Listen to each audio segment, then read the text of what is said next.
After a bit of an extended hiatus, Yellowjackets is back, and needless to say, there's still some of the issues from season 2 that's carrying over, and specifically in terms of the past still very much eclipsing the present.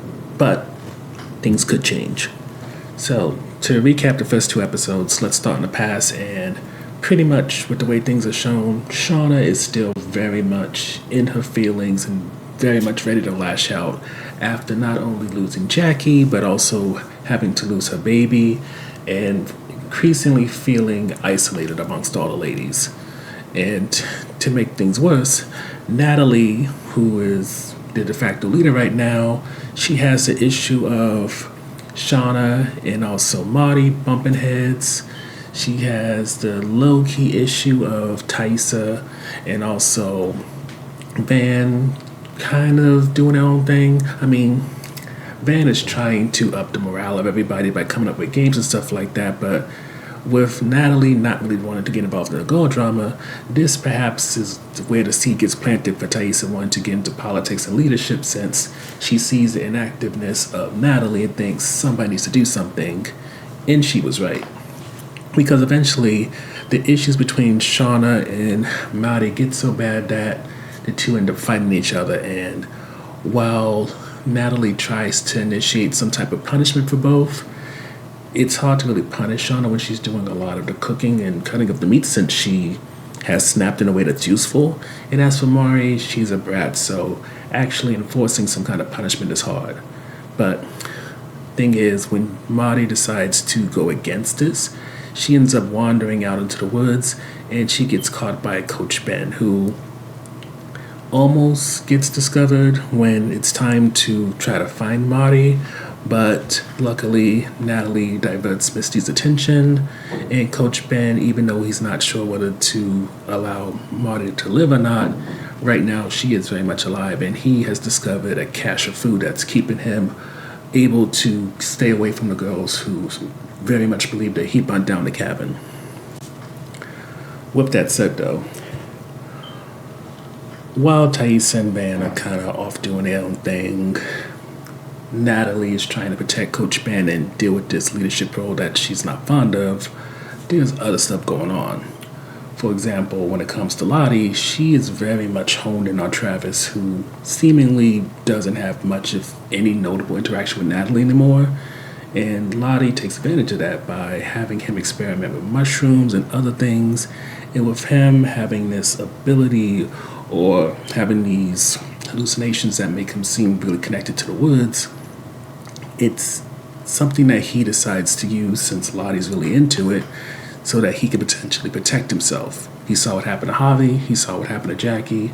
So with all that's going on in his mind, if Lottie, who's the de facto priestess and has a notable amount of influence, is thinking that he's something special, he's going to use that so that the next time that there might be a need to eat someone comes up, he's not high up on the list. Instead, he redirects their attention to Akila potentially.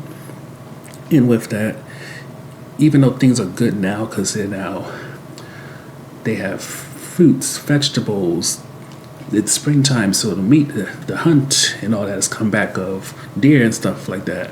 But still, Travis is not dumb, and he knows that the good times aren't going to last forever, and when winter hits again, it's going to get hard again. So, switching things to modern times, the time jump is around 6 or so weeks since Natalie got killed by Misty, and things aren't great for the bottom people, mainly in the storylines more than like where they are as people. Shauna, Taissa, and also Van go to Natalie's funeral. Her mom gives some very weird eulogy, and this kind of makes everybody a bit reflective of what's their legacy. And while Shauna and also Taissa is able to joke about it, being that Van does have a terminal illness is a bit harder for her, and with Van not being able to joke about it, it kind of pushes Taissa to try to be, or else give Van rather, the best that she can with whatever time Van has left. Now, this is a bit of a struggle because Taissa is at a place where she's still technically married. I mean, granted, she is very much estranged from her wife and her kid, and also destroyed her political career. But at the very least, she does have Van. And on top of that, there are some sort of hints that maybe those different figures from Thaisa's past and seemingly was part of her family may show up and actually get explored, but it's still very hard to say whether or not that's going to happen or not. But what is known for sure is that while Shauna, Thaisa, and Van went to Natalie's funeral, what's missing is Lottie, and also who is missing from that is Misty. Now, Lottie doesn't show up in the first episode, she shows up in the second. But for Misty, she pretty much spends most of the episode trying to drink her feelings away. And of course, Walter's in the background. But one of the issues that Walter's having with Misty is he's the only one that's really showing up for her. And she refuses to accept or acknowledge that Shauna and them aren't necessarily her friends, they're just using her. So there's a little bit of a back and forth there. But at the very least, when it comes to Shauna, she has to be credited with at least keeping things consistent and being as interesting in the past as she is in the present. For even though Callie has now witnessed that her mom is far from perfect and is definitely part of this very weird group, there's still this hold that Sean is trying to have on some sense of normalcy. And Jeff tries to tap into this, especially as he's trying to build up his business, but one of the things that Sean is dealing with is a potential stalker. And as shown in episode 2, there's a chance that this stalker might have been a potential lover named Melissa. And with that, it seems Callie, who's really trying to get some sense of who her mother is beyond the little peek she's gotten, is starting to make some headway. For with the stalker dropping off a tape for Shauna that Callie gets in the first episode, and then in the second episode, Lottie comes to the house because she got released from her psychological hold and has nowhere to go. Callie's getting closer and closer to people who may actually reveal the truth to her. Now, let it be clear, Callie is not going to hear about the cannibalism whatsoever, but it seems Lottie does have some willingness to give details about other things that happen, especially maybe the spiritual and weird things that happen. Misty, however, who Shauna calls in to babysit to keep Callie and Lottie from having some alone time, she was supposed to keep them from being together too long, but Callie, showing that she's her mother's child, she intentionally gets Misty not only drunk but incapacitated with some type of cold medicine. So when Shauna's trying to be a normal wife, help Jeff get this big account, Callie is drugging Misty, and she doesn't get to have the whole story from Lottie, but she does bond with her in a way that could down the line get her what she wants. And as all this happens, Shauna is continually stalked by what we assume to be Melissa. And with that, so comes the question of if Melissa, the one person who Shauna seemingly connected with in the past, is now going to kind of mirror what's happening with Thaisa and Van, except kind of in reverse, in the case that Shawn is not necessarily looking to rekindle an old flame. Never mind the way that Melissa, assumingly, is handling things. It's going to be a little bit more creepy. So getting to the review portion, I think the highlight right now is definitely the drama of the past. And just to give grace to the present day, I think what the past benefits from the most is the fact that everybody's together and not separated. So with that, you have the drama between Shauna and Mari because they can't get away from each other, so they have no choice but to bump heads. Then you have this Melissa thing, which of course creates a lot of interesting things since we didn't know that Shauna had a little lesbian affair. Natalie struggling to be a leadership role. You have Thais and Van seeming very much more like an interesting couple in the past than they do the present. And of course, there's all these girls who are now becoming more prominent, like Akila, Melissa, who we don't know if they live or not in the present day, but now with them getting built up in the past, it means if they do die, it means something, and if they didn't die, it's a surprise guest star or something of that ilk in the present day. So again, the beauty of the past is that you know what's going to happen in the long run, so you're just kind of building up to it, and just trying to figure out how everyone survived is much more interesting than seeing the people who did survive, who, for the most part, don't really want to talk about how they got there. Never mind, again, with the past, there's so much potential in not only seeing who survives, but there's also the question of how is it when they first got discovered that they're still alive out there? What was it like when they first transitioned back into society? And it's just so much to anticipate when it comes to the past that the future honestly has no choice but to struggle to try to keep up with that. With that said, I do think that one of the things that the present does have that's becoming a surprise hook for them is Callie. And that's mainly because Callie, whether it is how she treats her bullies when she dumps all the guts, the animal guts in front of them since they were making fun of her mom, or how she handles Misty in terms of getting her drunk so that she could have a long time with Lottie, Callie has somehow gone from someone who felt like a liability, just proof that Jeff and Sean at one time had sex, to now being someone who feels like a major force that is not only causing a stir amongst the Yellowjackets, but also in terms of her part in the mystery of who was potentially stalking her mom, and also her kind of getting Shauna to embrace the dark side a little bit. She's really doing something so that the modern times can not necessarily compete with the past, but at least they have something that could actually make it so that they don't feel like such a dull part of this show. With that said, I feel like there has to be a special note given to Sean in terms of a highlight, and that's just because as much as Misty may have peaks and valleys, Taissa has long had this potential that hasn't really been fully realized.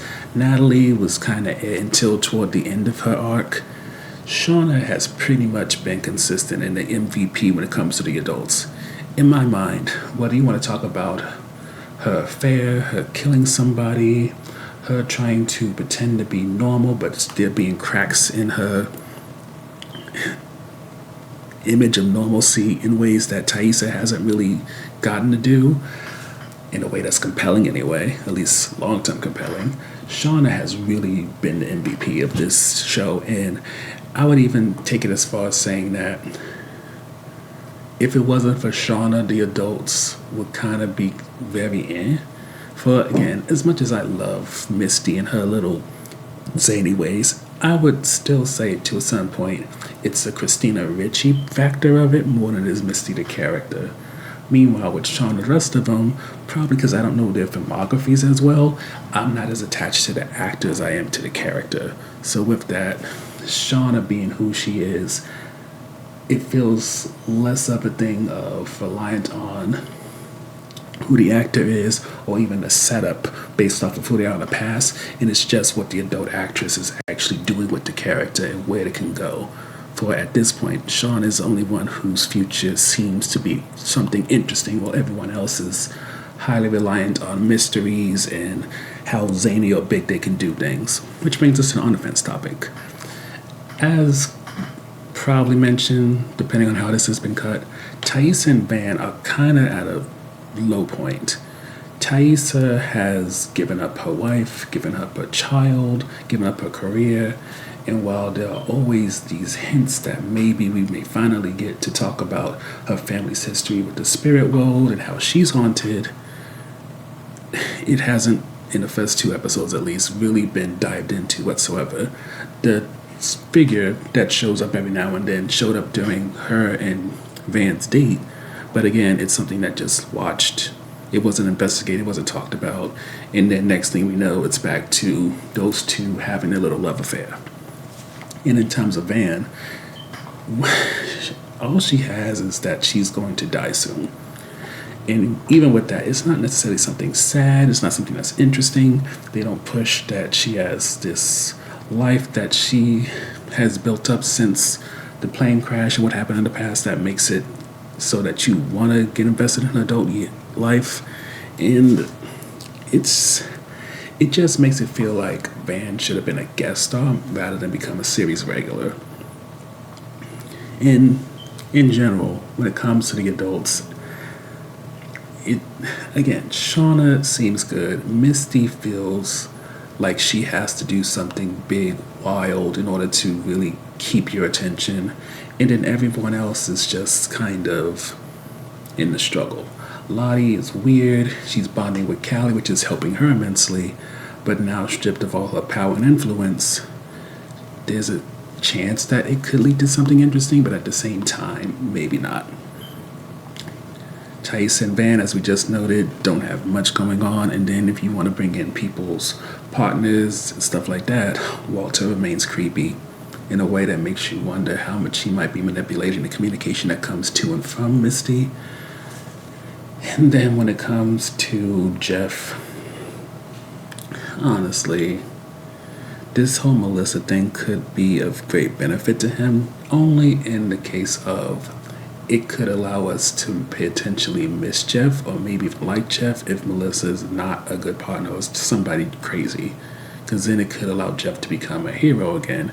It could allow him to become somebody who you want to root for rather than somebody who is just part of Shauna's fantasy that she's keeping up. And potentially, I mean, considering that Shauna, I believe in the first season, is pushed to be somebody who was supposed to see as a religious girl, there's a good chance that maybe when it came to Melissa, she did fall in love and it became sort of like a Thais and Van thing, but because Shauna never felt the desire to come out, especially because it was the 90s, so it wasn't necessarily a norm then.